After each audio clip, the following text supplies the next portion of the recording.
Former Director General of National Treasury, Lungisa Fuzile, is testifying at the state capture inquiry for a second time.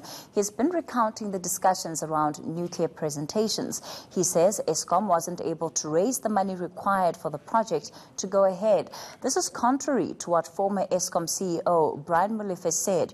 For all the latest from this morning's session, I'm joined by Aldrin St-Pierre, who's been tracking that particular one for us. Aldrin, of course, all eyes have been on the State Capture Commission this week, and as we head closer and closer to that Eskom testimony too. But it seems there are concerns about whether or not everybody who is implicated in those affidavits has been given enough time to appear.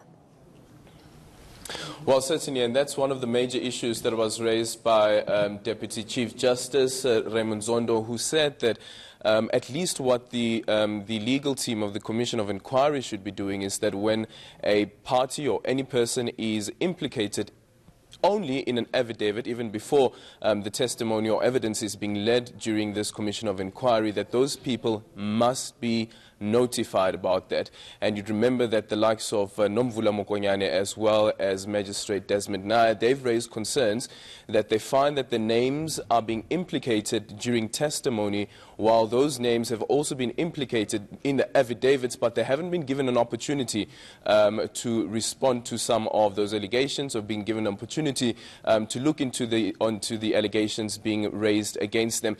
But as you've mentioned, the testimony of the former DG of Treasury, Mr. Lungisa, who's still here, who's still testifying around some of the tensions that there were between Treasury as well as some government officials, and he's now mentioned one of those people being the former head of state, former President Jacob Zuma, and at some point he also, and I'm going to bring in, I'm going to bring in Aaron Bates into this conversation as well. At some point he mentions that he bumped into the former, I think it was the presidency, the DG in the presidency, who said that the president had said that he will shake the tree, and if it falls, let it be. So be it, if it falls, yes. And Advocate Vincent Maleka, Senior Counsel from the inquiry's legal team, at pains there to emphasize that Fuzile was relaying information that had been given to him, that he wasn't in the room when the then head of state allegedly made those remarks, but he understood the remarks to be credible because not long after that information was relayed to him about if I shake the tree and it falls, so be it, well, some time later the president fired the then Minister of Finance and employed Des van Rooyen to head up National Treasury. And the interesting thing about this is that it's not the first time that we've heard that there's been tensions between even senior ANC members. I remember at some point there were a couple of ANC MPs who had actually written a complaint to the public protector about Treasury, saying that Treasury is not approving certain projects that they want to undergo, as well as the Minister of Environmental Affairs. At that time she was the Minister of Water Affairs, and that is Nomvula Mokonyane. And now we hear from Fuzile actually going into the granular details around this tension, and also speaking about how the president was dissatisfied that some of these projects would have to go past Treasury and be and you need some sort of agreement from Treasury before you go into these projects. And one of those projects, of course, being nuclear. Yes, and nuclear has been a main point of focus today. He did detail other projects, for example, decisions around South African Airways, also deals involving engine shares in Petro SA and so forth. But nuclear really being a key point, and him detailing what modelling National Treasury had done on what this deal would cost us, and astoundingly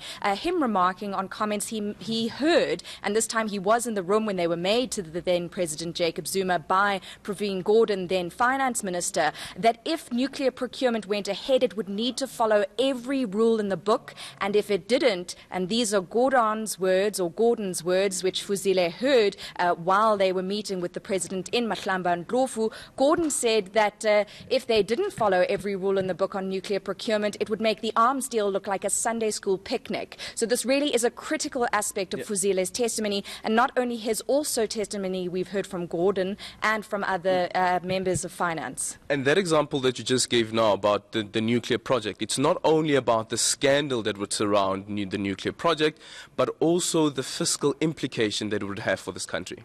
Absolutely, and we really got a bit of a crash course in economics, or the basics of economics, in terms of the budget deficit and what percentage of GDP is spent on maintaining debt that the state has every year. So if the tax revenue is lower than what we're spending on maintaining our debt, then we have to go and shop to borrow money to try and maintain and look after what we owe. And that's where Fuzile said that it was very important to try and keep that budget deficit quite low.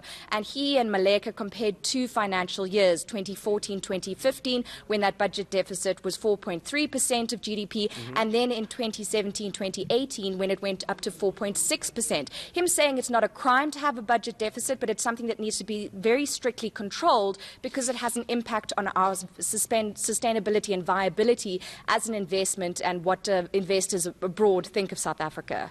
And just quickly, we expect him after the break, they will touch on the issue around SASSA?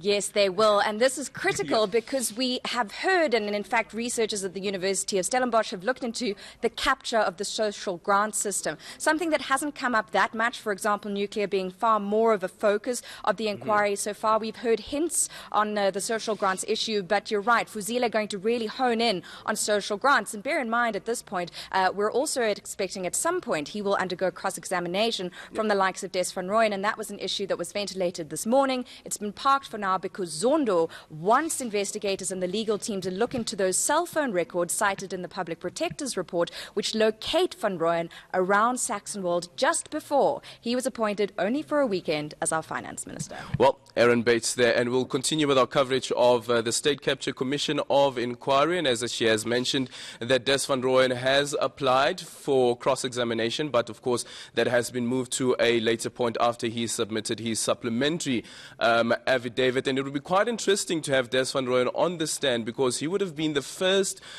minister or former cabinet member who would come under cross-examination with regards to allegations that have been leveled against him. And if you remember that Fuzile previously, when he testified, said that he got a call from Enoch Godongwana from the ANC who said that you will be getting a, quote, Gupta minister. And that Gupta minister turns out to be Des van Rooyen. All right, let's leave it there for now. Alton St. Pierre and Erin Bates out.